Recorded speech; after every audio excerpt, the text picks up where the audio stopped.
I'm a big storytelling guy, and I haven't gone off on one of these tangents in a while, and I kind of wanted to do it again because I've been reading a lot about storytelling in wrestling, and just listening to our the flagship program on the Voices of Wrestling Network, it got me thinking a little bit about storytelling in wrestling, and I think everyone always talks about the follow up in AEW being the real problem. Like Tony will come out balls to the wall with something, and then somewhere along the lines it loses it. I'm thinking in particular the Death Riders, right? Because when they tried to murder Brian Danielson in front of my 8-year-old son at All Out, um, that was a great conversation to have with his mother. I was really hopeful because I thought we were going somewhere, and Moxley seemed to have this mission statement. And Wade Keller is really big on talking about what's the mission statement, and that's an important thing to do because when we talk about storytelling, this is what I think that I like to do more than most people. I hate using this phrase, people in the space, right? Is they just talk about story, and they don't really know what story means. And again, I'm going to be a snob here because I have a background in creative writing, written a bunch of books, done a lot of studying on the subject. A story is when you boil it down to its firm essence. This is Robert McKee. This isn't JD Oliva talking. A story is you have a character. He has a goal. Something is standing in the way of his goal. Could be anything. Could be an enemy. Could be nature. Could be his own self confidence. It could be, he shit his pants. Like it could literally be anything. Could be the obstacle. This is why wrestling is so easy to do with just a basic story, right? It's not all the bells and whistles. Like the WWE fans was like, "Well, WWE does stories. They have all this stuff with the magic," and that's not what makes a story. A story is very human emotions of something that's trying to prevent me from hitting my goal. Wrestling, super easy to get that. I want this guy's preventing it. I want the title. This is standing in my way. Blah, blah, blah. Week 1 of the Death Riders, John Mox is like, we're taking over AEW. We're going to take AEW back. This is what we're doing. What's in the way? Right? Like, what's preventing? They had some jabronis in the parking lot at one point. But that's what I'm talking about. Is this what? Okay. My hope for this was it would be kind of like a retread of the NWO. I don't think there's anything wrong with retreading stories in wrestling because again, there's only 7 stories that can be told. Right? There's literally 7 stories you could tell. There was a time I could have told you all 7 of them. I can't do that anymore. I'm no longer that kind of a college student. But all stories are repeats, and it all comes down to execution and the bells and whistles. So it's fine if you retread the NWO. The NWO was successful. We knew what the NWO wanted.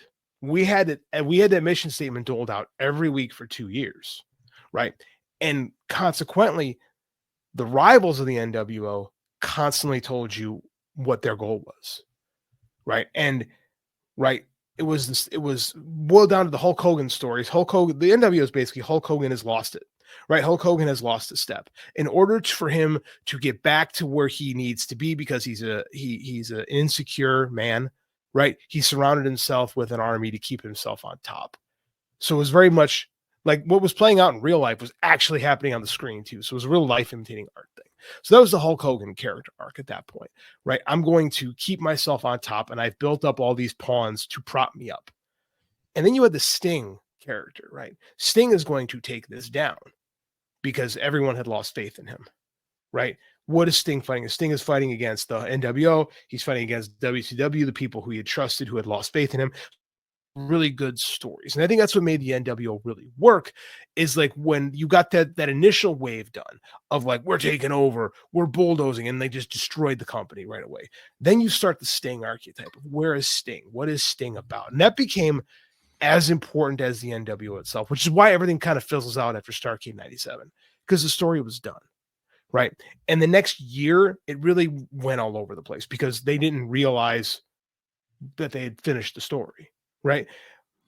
So we had Moxley being Hogan, right? We had our established NWO. They were doing things by the book. And then it seemed like they lost their way, like almost less than a month in.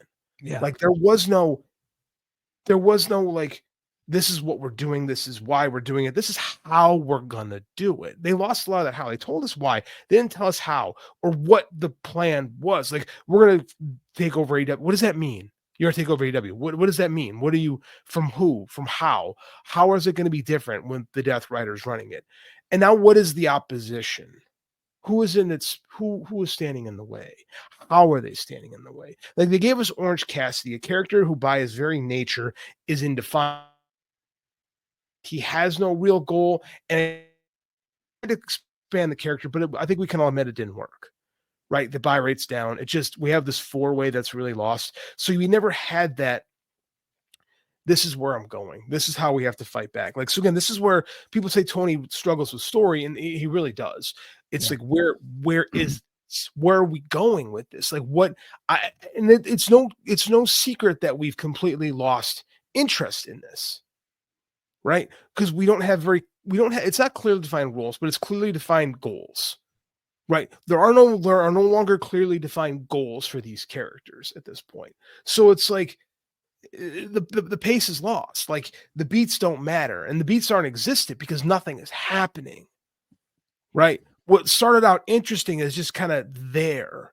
And this happens with a lot of their stories, is they'll have like this really interesting launching point. And the finishes are usually okay because the pay-per-views are usually pretty good because they're wrestling based. But it's the stuff in the middle that really kind of loses it, right? And it's that week to week where they really struggle. They really struggled in episodic storytelling over the last 2 years, roughly. And I think this is a prime example, because everybody was really interested in evil John Moxley. And what's happened? Like, what moments have occurred on this show that have built into that? Who is his antagonist? And who is the guy that's going to take him out? We all suspect it could be Darby Allin or something like that, but it's not present. Like, what threat have they posed since, murdering? They nearly murdered Orange Cassidy. They nearly murdered Bryan Danielson. But I mean, like, week to week, what's there? Are they really taking over? Like, is the Hurt, like, what's the difference between the Deathriders and the Hurt Syndicate right now? Nothing.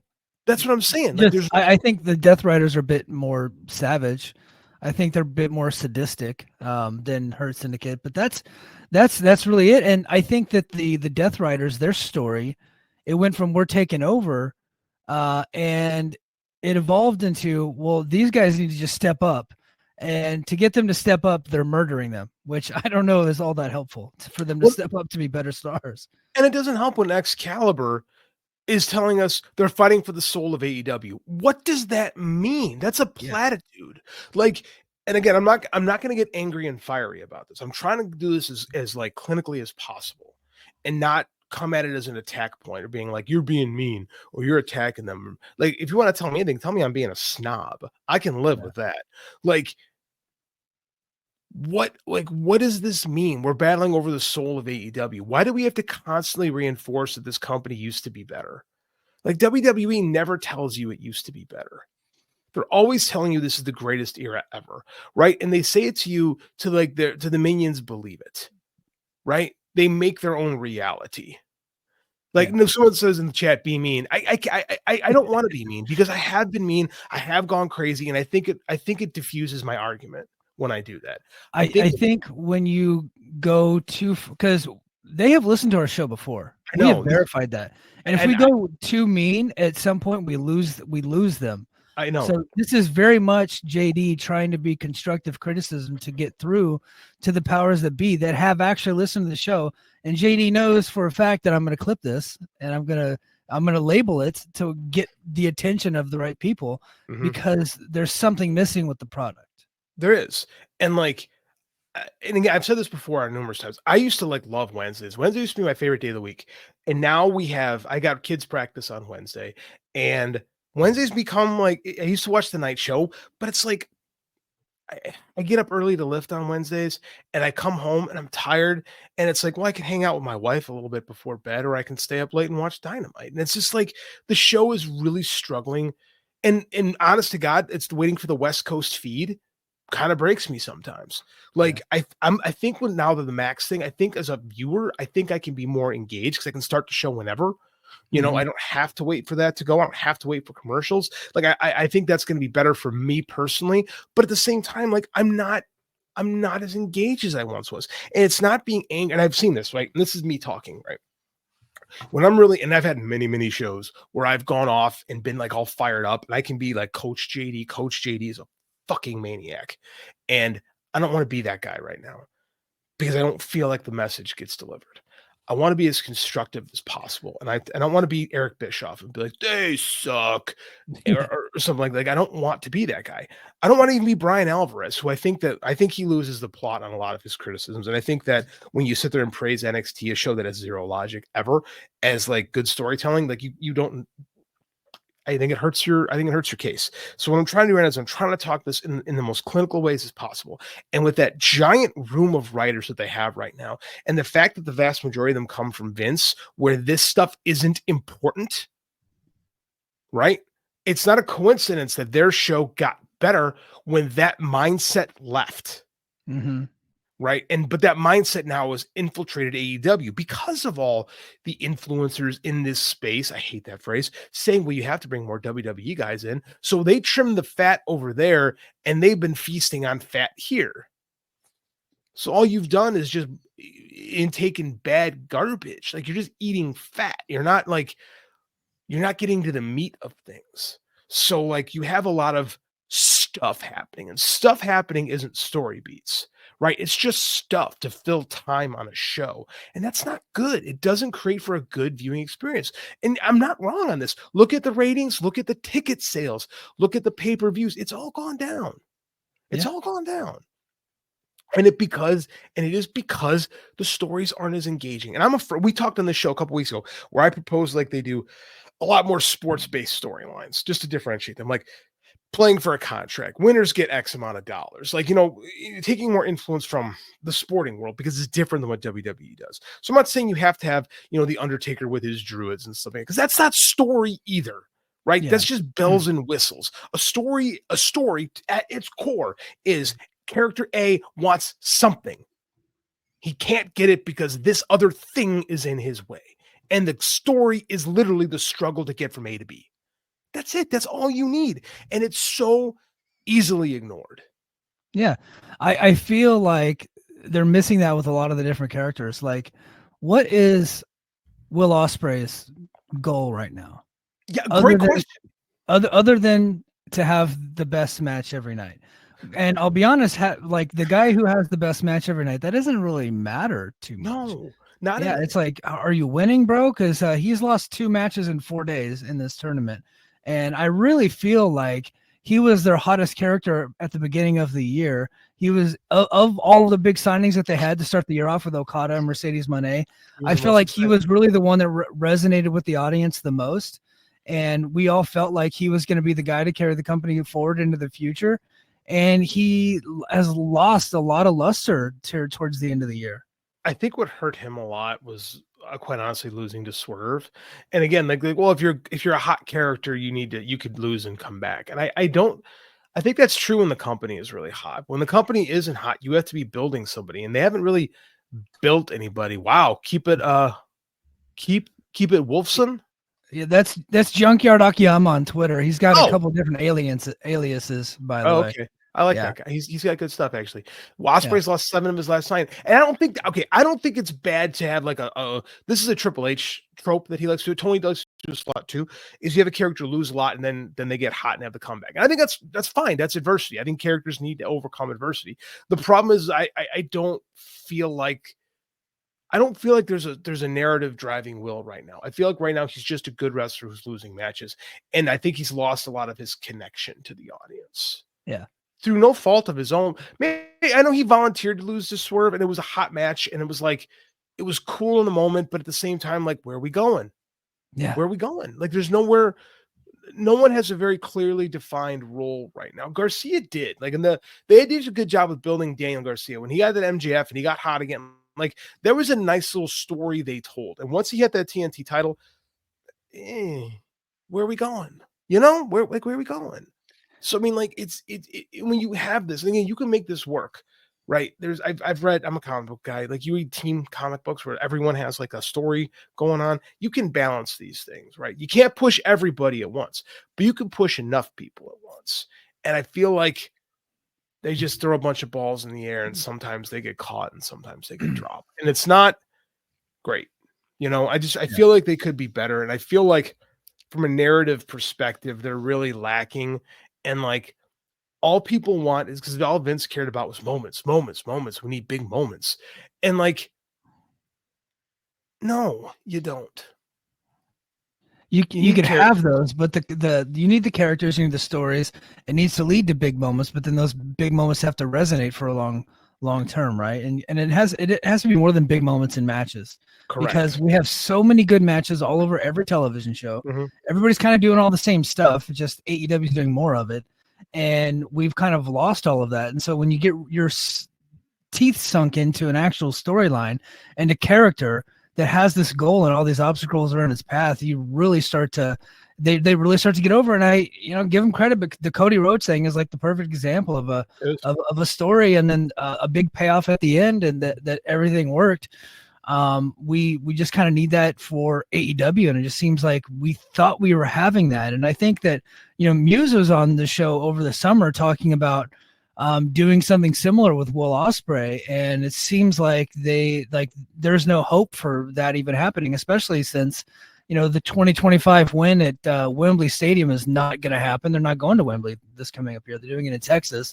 I don't think Osprey having a big moment in Texas is gonna I mean, he could. I mean, it's going to be a big show, but it's not going to be upwards of 50,000. Looks like they might get 15 to 20,000 in there, but I don't know. I just feel like he was the character that people wanted to get behind the most, and so like here towards the end of the year, he's much colder than he was when he first came.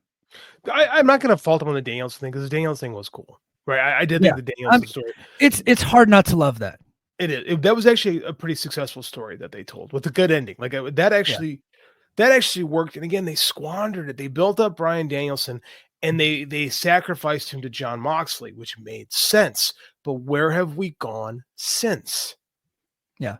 And here's the thing is they have done this before. Hangman Page had a great 2-year story arc, right? From showing up and blowing the moment with Jericho at the very first pay-per-view, the tag team with Kenny Omega, finding himself winning the title at Full Gear, right?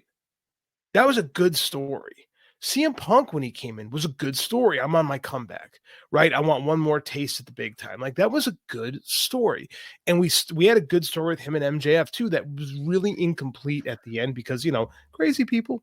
But, like, they can tell stories in this company. They told really good ones before they brought in, and someone got mad at me in the comments a couple weeks ago when I was burying Pepperman. Like that dude. That was Akiyama, but he was being sarcastic. Oh. He buries her every day. Like yeah. He puts so many of these things. I can't follow him. I did. I fell for it. He got me twice now. But I mean, like, gimmick names, I guess. I know. I can't keep track of the gimmicks. Like, okay, fair enough then. Like, I mean, I feel like we have too many. There's so many cooks. There's so many cooks in the nation right now, and the problem is some of them are making soup and some of them are making pancakes. And soupy pancakes, like it doesn't work. We have no singular unified vision in this company anymore, and it's a problem. They're losing their identity. Yeah, the identity's gone. The feeling comes and goes. It depends. Like Wednesday, I had the feeling during the Osprey Darby match, and then the feeling was gone by the end of the show because I just didn't really like the closing angle of the episode. And then it started to come back,